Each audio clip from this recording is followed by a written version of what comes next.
Good afternoon, everybody, and welcome to our panel, Designing for Dementia and Creating Empowering and Supporting Living Spaces. In this session, we hope we will be exploring how to craft dementia-friendly living spaces that promote empowerment and comfort, and to understand the principles behind such design. So please welcome in joining with my guests here today.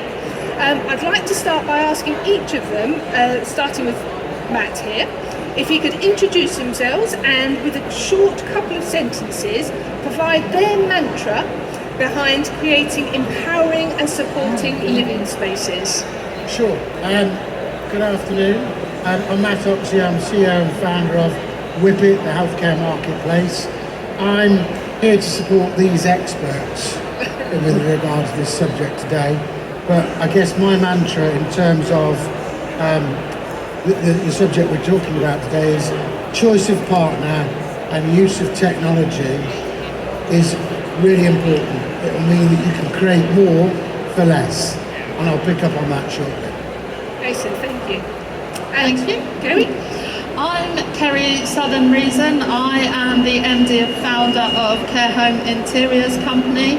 I am passionate about making care homes a home and accessible for those living with dementia. Excellent, lovely. Catherine? Good afternoon, everyone. My name is Catherine and I'm from Danfloor. We've been supplying carpets into the UK healthcare market now for around 40 years. So our products have been tried and tested in this environment. But it's due to their product features and the way that we manufacture our carpets that give you, the end users, the confidence to keep using them in a day and age when there are stricter regulations around health and safety and infection control. And I'm sure we'll touch on some of that later. Oh, definitely, definitely. And last but not least, Mike. Hi everyone, I'm Mike Davis. I'm the Managing Director and founder of Catalyst Interiors. For about 25 years now, we've been trying to improve the way people have created environments for people with needing care in the end of their lives, or towards the back end of their lives, specifically with dementia. And we're very proud that things have moved on quite some pace in that time. Excellent, lovely. Well, thank you very much for your introductions. My name's Rebecca. I'm from Boutique Care and we are a developer operator. So let's start with our first few questions, please. So Kerry, if I could ask you my first one, how can design elements such as colours, sensory elements and lighting be tailored to promote a calming and supporting environment for dementia, for individuals with dementia? So, a dementia resident's living environment is critical to their well-being. A little bit of statutory, the Equalities Act 2010 says that all residents using the space should have an equal experience. That's pretty much what it's saying. Now it's easy for your residents who are physically impaired, because if you do this, you're put in a lift, you're put in a ramp. But what often gets missed is the residents living with dementia, because how can you realistically help them? But it is incredible how designing interiors correctly will help them. Simple things like wayfinding. So colours are important, but I would say actually, let's deal with colour first. So colour, a quick one is yellow is a colour of emotions. So I would never put yellow in a bedroom, for instance. And there's actually a book called The Book of Colour. And if you look at it, it will tell you about what emotions, what colours bring. So a highly emotional colour you wouldn't put in a room by themselves, but I might put, say, a goldy colour in something like a private dining room because it's accessible to numerous people. The biggest thing for me is what we call sensory elements. So what that means is something that will give a feedback to one of your senses. Mainly for us, that's going to be a physical feedback. So a big example for this would be in a corridor, for instance. It's very simple to buy something that has a 3D component. So say you see around here, being a sensory show, you've got the fake grass. So something like that on a corridor, it gives a different dimension. It's something to touch.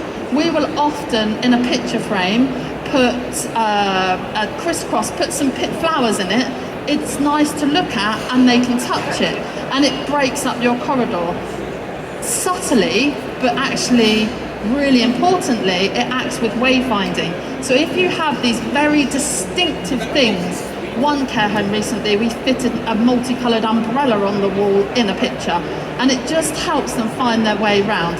The biggest thing when for a dementia resident in a care home is fear. And fear is from being in a medical institution and also not knowing where you are and where you're going. Excellent, that's lovely.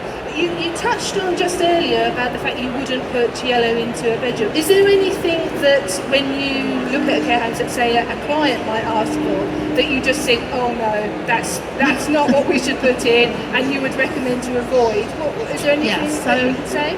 So anybody who knows me knows I'm quite opinionated. so actually, and I let my feelings known, not always saying I'm right, but yeah, so if a client said to me, you know, they wanted a pillar box red bedroom, I would advise against it, because red is anger. So yes, I would definitely go with that. I would say advise, but it wouldn't be really advised. No, that's lovely. Excellent, thank you. Now, Mike, I've got a question for you. Would you be able to share a couple of specific examples where thoughtful, friendly dementia design has significantly improved the quality of life for its residents? What were the key design features that contributed to its success? I guess two examples really, I would say, that, and they're quite different examples. One of them sort of falls into what you were saying, Kerry, about wayfinding, and the other one is we're not putting a man on the moon here, but simple about getting the flooring right. Slips and falls are terrible. The stats are that 1 in 3 people over the age of 50, if you break a hip, you'll die from that. 1 in 3. And over 75, that statistic doubles. So getting the floor so that people aren't seeing things as steps, making sure the LRVs are correct, really important. So it's not something that you can go and say, oh, look what we've done, isn't it great? It's actually something that you probably wouldn't notice unless someone pointed it out. And so we've done massive work on making sure flooring, the transition strips on flooring, and you can't see them. Some people put these great big black rubber strips to get on the flooring, and that's, you know, a real no-no.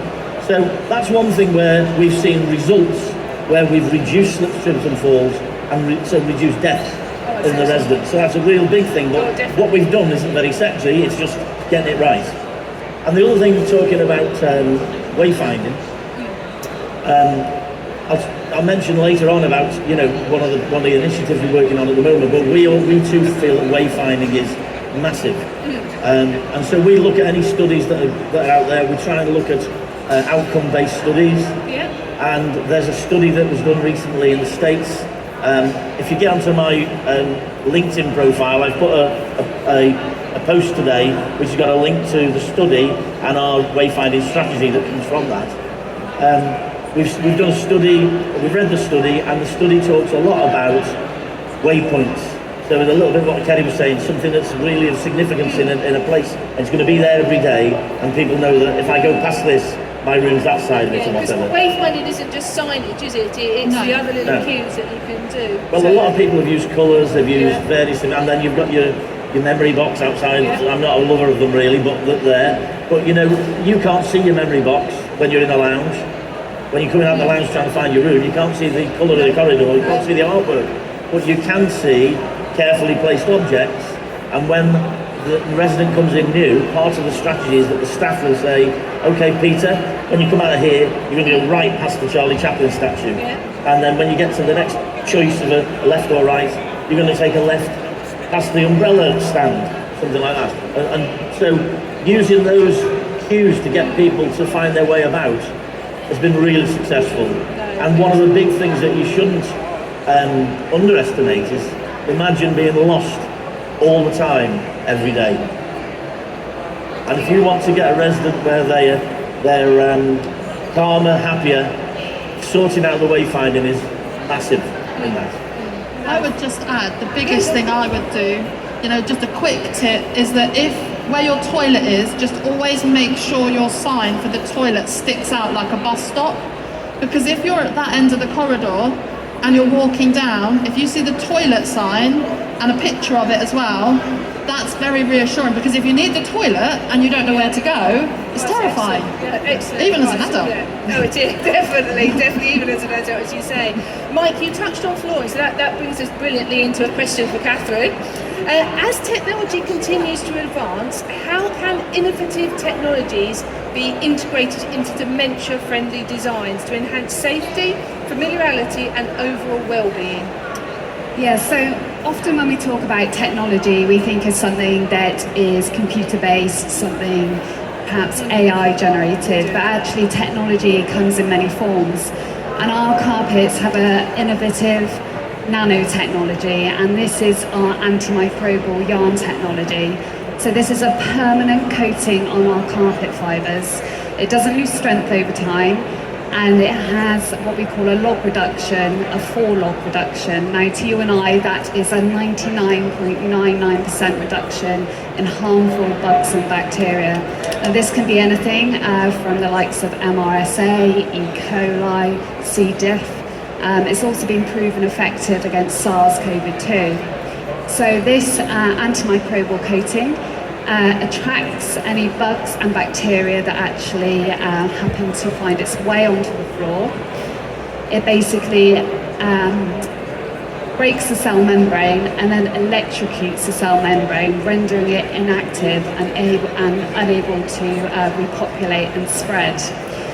So combining this with other features such as an impervious membrane, it means that if there are body fluid spills on the carpet, they'll stay on the surface of the carpet and the antimicrobial treatment can get to work straight away.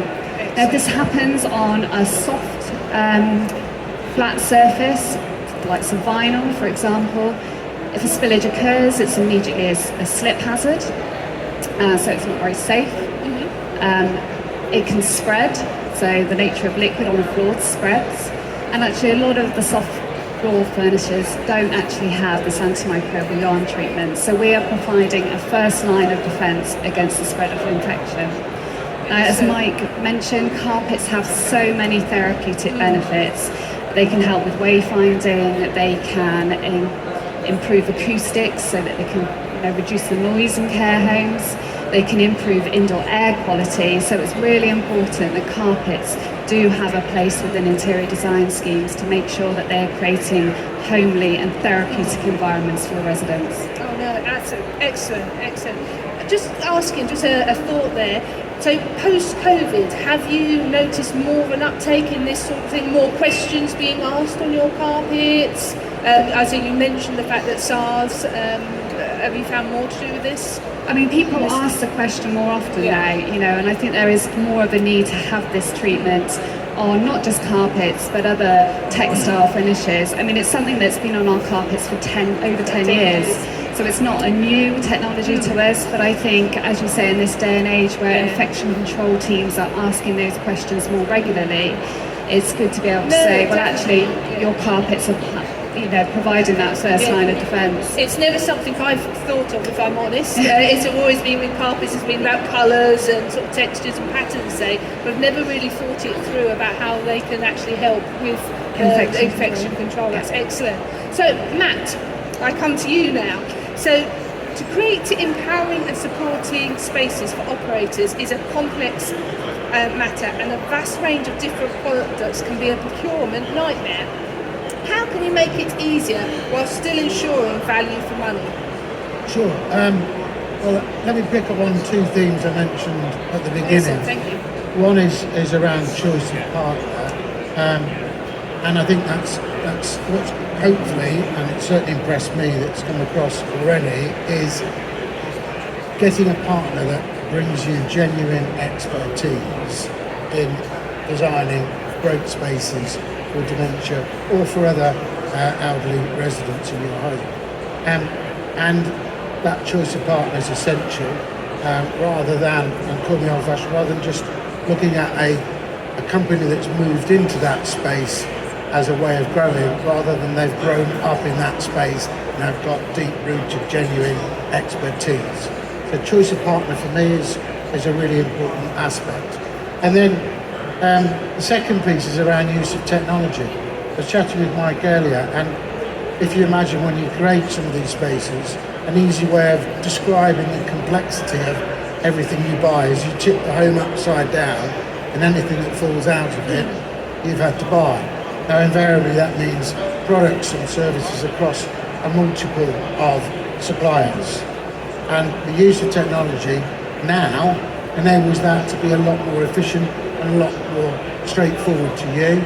You can also use technology to either that these guys have developed themselves or that's available to you to plan out your refurbishment so you can have products arriving at the right time to actually go into your home, and also use technology to secure much better prices, which is where it comes back to the point I made at the beginning, actually using the right partner, using technology that's now available today. You can create more spaces for less, which is obviously going to be a benefit for the residents. No, definitely. Definitely. Oh no, thank you. Well, thank you very much for answering those questions, so each individual ones. I'd like to open it and ask you all the same question, if I may, and we'll have a little chat about it. So, how has the field of dementia evolved over the past 10 years, and how do we, as the sector, ensure that we continue to innovate and evolve? What is the future of design in care homes? So, who would like to start? Mike, would you like to start us off?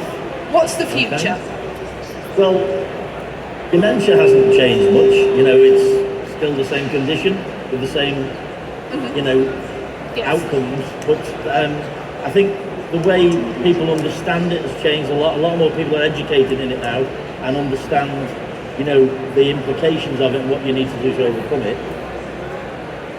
There's a lot of people have entered our arena, haven't there now, interior designers who are, you know, I'm sure they're really good at what they do. They're, you know, but you know, I think you have to look beyond picking nice colours and picking nice fabrics and picking nice chairs, and look at how you can use a more interactive space with the residents, and look at how when you can't divorce architecture from the interior design, and you can't divorce the interior design from the operations.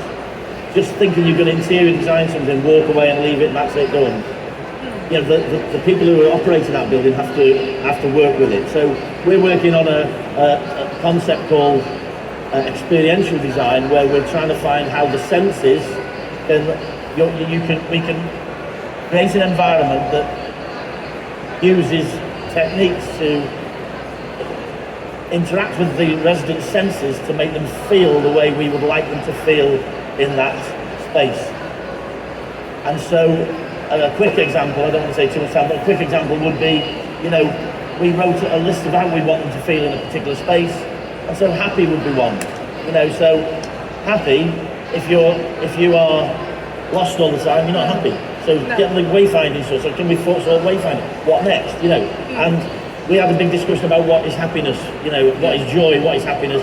And you know, we're looking at ways we can inject happiness into the design, along with loads of other sensual stuff. So we think that all of the designers should be able to make places look nice, pick nice fabrics, but looking to do something a little bit further, you know, to make it a more environmentally friendly place. So Kerry, So I'll make you all gasp. 10, 15 years ago, we used to lock dementia residents away. That's the truth, you know. You used to go in, used to lock the door, and it was a horrible place. It was a medical environment. But it's not that anymore. It doesn't have to be that anymore. You know, we recently launched a scheme where residents went in on antipsychotic medication, and they're now living a life on no medication, and all we did was give them access to a normal life. Now obviously that has to be within boundaries for their safety, but in this home we had little kitchenette areas, washing areas. I've talked to many people about today about a simple thing, you know, you have to find what brings that resident back. And it may be a memory, it may be anything, you know, but you just have to find something. And within this home, this lady liked to do the washing all the time. So the fact that we'd put washing machines in each unit, she just did everyone's washing. She was happy, you know, that's what she wanted to do. She'd been a housewife her whole life.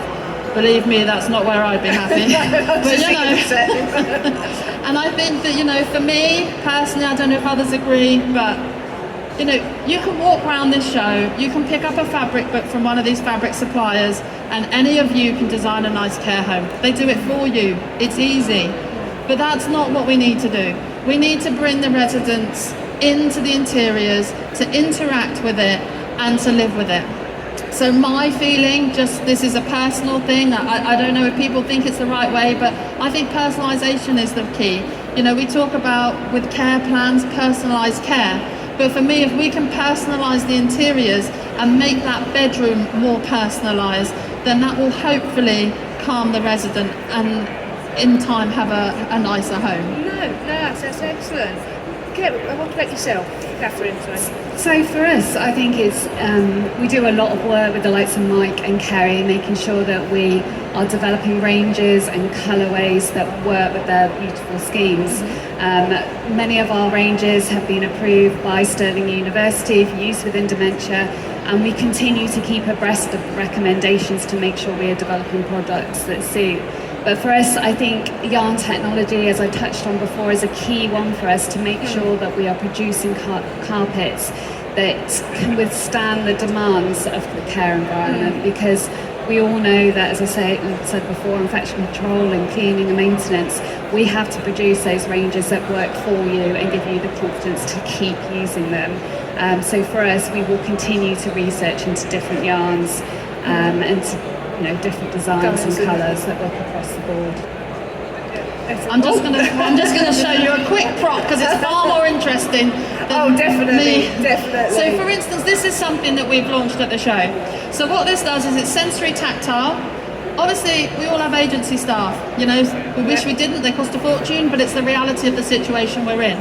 What this cushion does in a bedroom, and this is what we're talking about, you know, it's not good enough to just pick pretty colours. No, it isn't. It isn't. No, you know, anyone could do what that. this cushion does is allow someone who's never met your resident to read this and instantly be able to connect and have a conversation with them. You know, I believe this is the type of thing that are going to make the difference going forward. It is. I think I fully agree with you. Matt, have you got anything to add on this one? What do you think the future is? I mean, how have you seen trends change? Certainly I was just reflecting on my time in the care sector. I came in to the care sector some 15 years ago, and I think Kerry summed it up well around how dementia residents were provided for back then, and how much it's come on leaps and bounds. And I do hope that, as we've seen at some of the stands here today, that some of the technology that's available for providing monitoring systems, not just for the elderly, but specifically for the dementia, is where I hope that could go, and it could be a benefit for residents in the future. Oh no, that's excellent. Now, obviously, we all know we've had COVID. How has the interiors changed to adapt that? I know, Catherine, you mentioned about the floors, but from an interior design point of view, how has that made any changes, or? I think probably I'm fair to say for myself and Mike's team and my team that we've always designed at an elevated level. Yeah. So for us, we were already designing with antimicrobial fabrics and ways of containing infection, because actually I believe that good dementia design also leads into COVID design. So if you have a building and you design it with all your interior space in a core, and then you have smaller sections off of it, that works for dementia residents, because if you have a hair salon that's easily accessible, say from reception, then strangers aren't coming into your living space if your dementia residents don't have all the individual visitors. So I think for us it's probably not made a lot of difference, if I'm truthful. I think the biggest thing it's done is made us realise what it was like to be locked away. And to be fair, that's what made me want to make those interiors more interactive and to allow residents to live a life again. That's what it's done for me. But I don't know if you agree or if you've got a different perspective. I agree entirely that it's difficult to change the... First of all, I agree that there's probably a handful of designers in the UK at the moment who I would say are elevated above the others. I genuinely feel that who are really trying to make a difference to the outcome for the residents, not just, sell them design that anyone can do.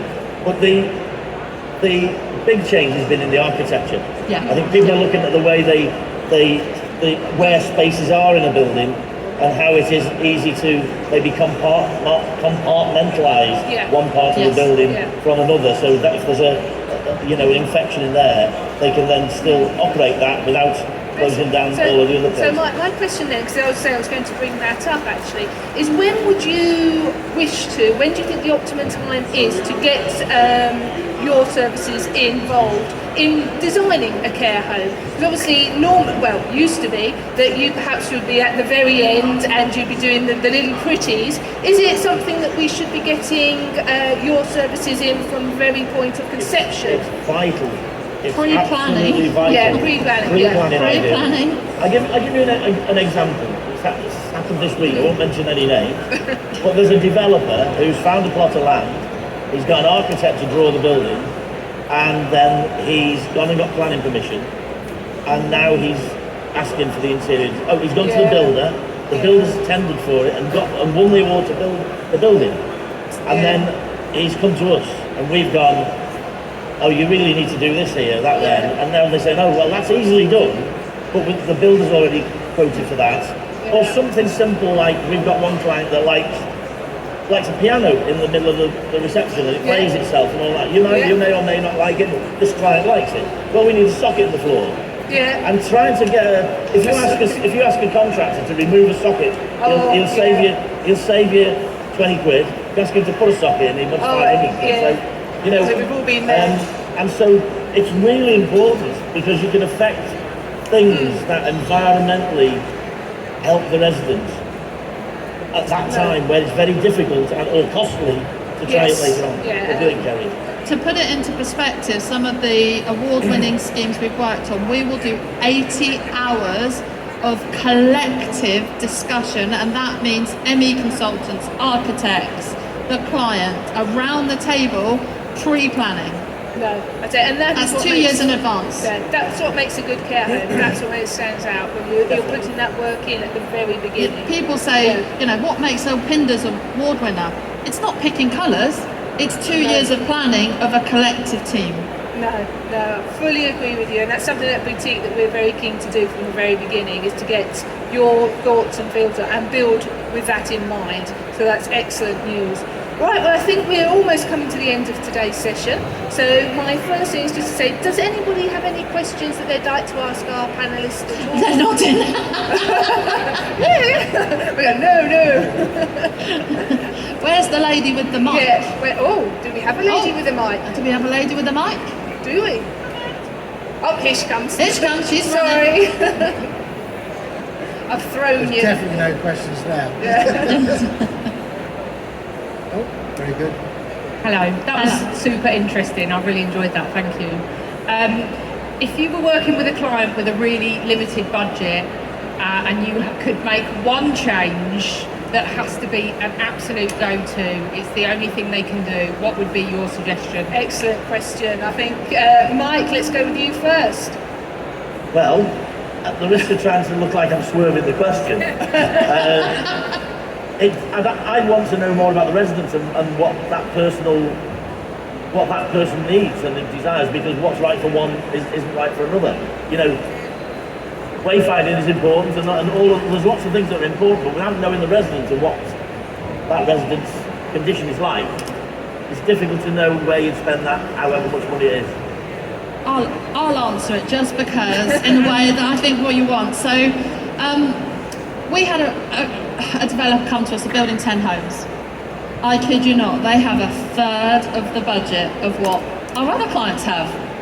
So we had to do whatever we could to make it happen. So for instance, we couldn't even afford to wallpaper one wall. So that would take 3-4 rolls maybe. So what we did was we bought some double-edged beading, created a picture frame, and we took one roll of paper, cut it into 5, and then stuck it in the middle, effectively. It looks really cool, probably cost £300. It's that type of thing. We had to do a tea room. We had under £1,000 to buy the furniture, to put a tea unit in. So, not everyone's taste, we bought thrones. The idea on the thrones is that it is a massive feature, but not a lot of money. So there are lots of things, and I'm proud to say that home made a Pinders final. You know, against other homes, it didn't win, but you know, it made the final, best 4 care homes in the country, and it can be done.